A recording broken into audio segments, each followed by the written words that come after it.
Welcome back to Bang for Your Buck TCG. Over the last few videos, we talk about demand, supply, and price. Today, we're going to put it all together.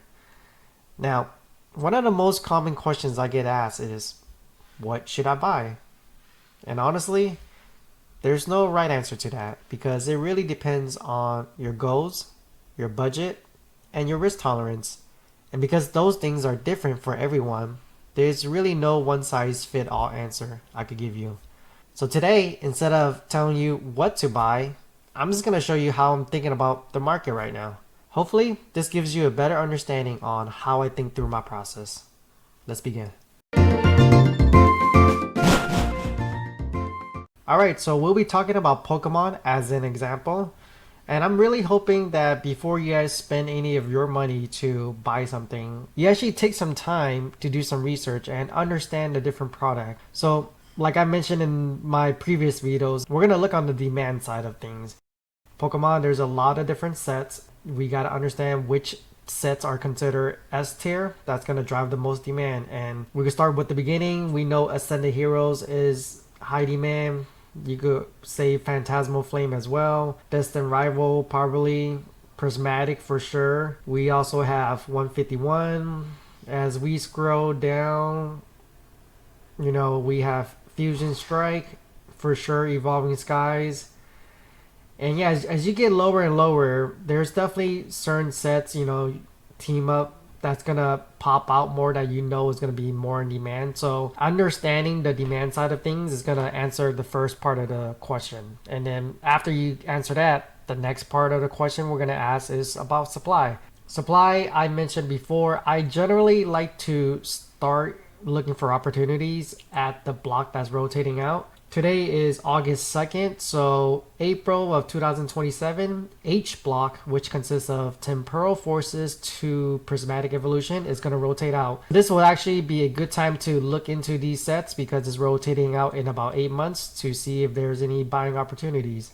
The newer sets I tend to stay away from for the most part unless there's some big reprints that happen. I heard that Black Bolt and White Flare, there's some reprints coming. Looking into price per pack, you could possibly try accumulating some of this. Destined Rival, been a lot of confirmed reprints coming already, so you could see the price tanking for these. And certain things like S tier sets like Ascended Heroes is really hard to wait and time the bottom.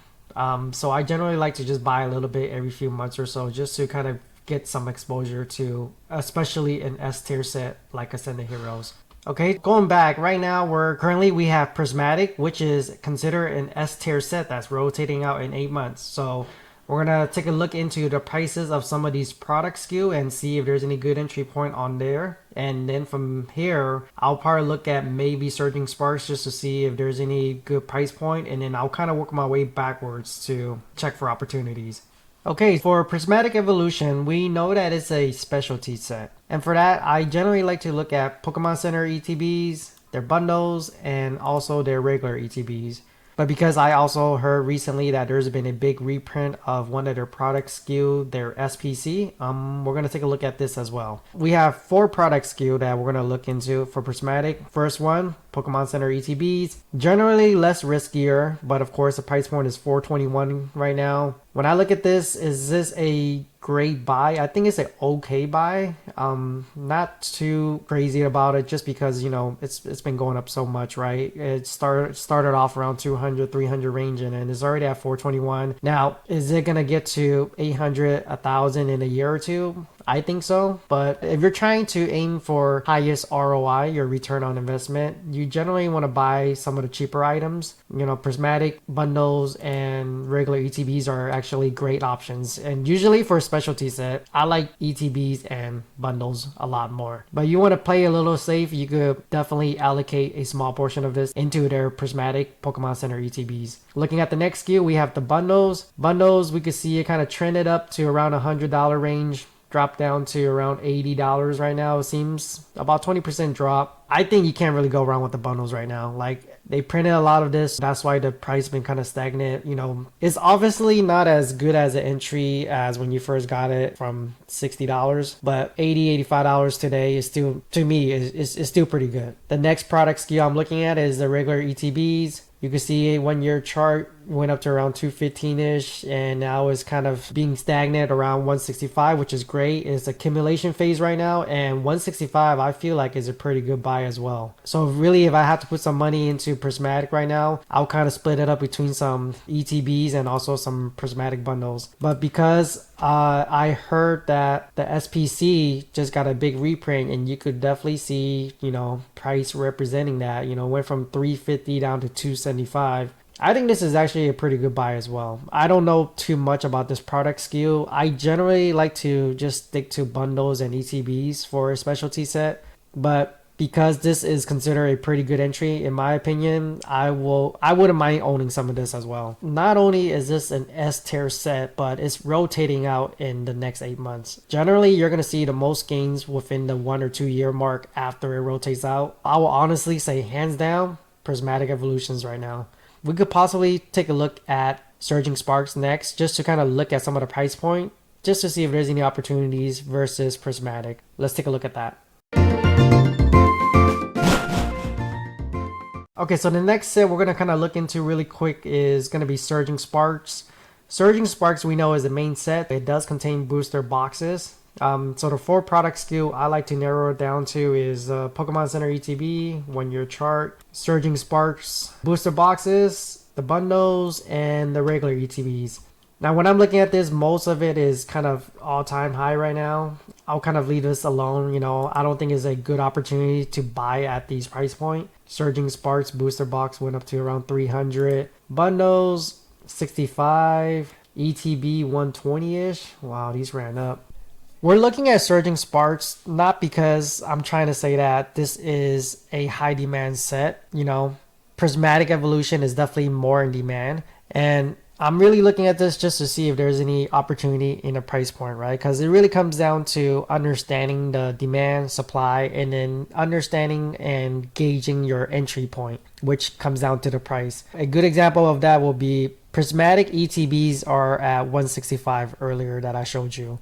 I will probably potentially tell you that it might be a better investment from a ROI perspective to buy Surging Sparks at $75 versus Prismatic ETBs at $165, or I might actually tell you to just do 50% of both of it, because the entry point for Surging Sparks, if you got it at $75 right now, it's considered a good entry, so that's why I kind of went more in depth about understanding the supply, understanding the demand, and definitely understanding the price, the entry point, like all that stuff plays a factor. I'm hoping that everything makes sense. Glancing at this, the 4 product SKU, everything is pretty high. I wouldn't consider this a buy at all right now, so we'll move on to the next thing.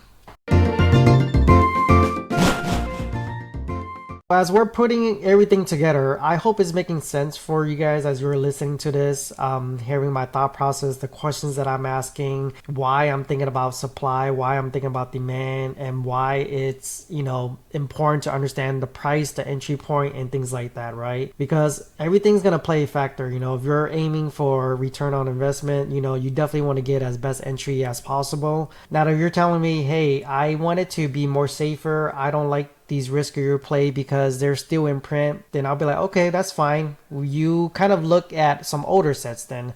If you want to look at some older sets, you have Paldean Fates. That could be one. 151, very nostalgic. That could be definitely one. The older the sets, the farther you go, and the more safer people say they are, right? And that could be the route that you want to take. You could go back and get Fusion Strike, Evolving Skies if you want. If you're happy with that 10, 15, 20% return a year, that could definitely be the play for you. For me, because I feel like I got a pretty good feel for the market, I'm able to take on more risks. I like the more riskier play, but because I feel like I have a good knowledge base of this right now, that it doesn't feel risky to me. And that's kind of an important point, right? I always emphasize on knowing is half the battle. The more you know and the more conviction you have, everything that seems risky to you before is not risky anymore.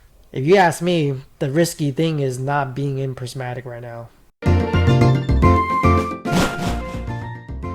Hopefully that kind of makes sense. The play of the year right now is buying Prismatic August 2nd. This is definitely the play to be at. If you look at it 1-2 year down the road, Some of them's gonna be thinking back like, hey, I wish I was in around this time so I could kind of start buying into Prismatic. It's very easy to get sidetracked, and this is really the only play you need. Like, buy Prismatic, hold it for 1-2 year, and then go from there and see how it goes. You don't have to be buying a little bit of everything. You don't have to diversify. For these type of things, I prefer to take more big concentrated bets on things that I know will perform well. When I got into the hobby, I bought a little bit of everything. Not because I thought that diversifying was the best play. It was really because of lack of knowledge. And thinking back to it, I wish I would have just spent more time researching and doing my due diligence, because right now I feel like the number one play is Prismatic. I know some of you guys might think, oh, diversifying is good. You know, you buy a little bit of everything, spread your risk a little bit more per se. But for me, I don't see any reason why you will want to. If you have a feeling Prismatic is going to be your best performer right now in the next 1 or 2 year, why do you want to buy the second one or the third one?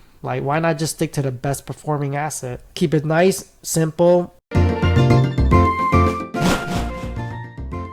Like, what's the play for the next few years will be to just buy Prismatic, hold it for 1-2 years, and then assess the situation, see how it goes. You might want to rotate to the next block that's rotating out. You know, we were talking about H block earlier. The block after that will be the I block. I block will be in April of 2028. That will consist of Journey Together all the way up to Phantasmal Flame, I believe. So if you wanted to, you know, lock in for the next 2-3 years, keep it nice and simple. Buy Prismatic, slowly start selling some of those once it goes out of print. Rotate some of those profit into possibly I block. But you just have to keep in mind, you know, they do have the print facility coming up. You know, it's probably going to be close to fully operational at that time. You got to see how it's going to affect the market on the supply side, right?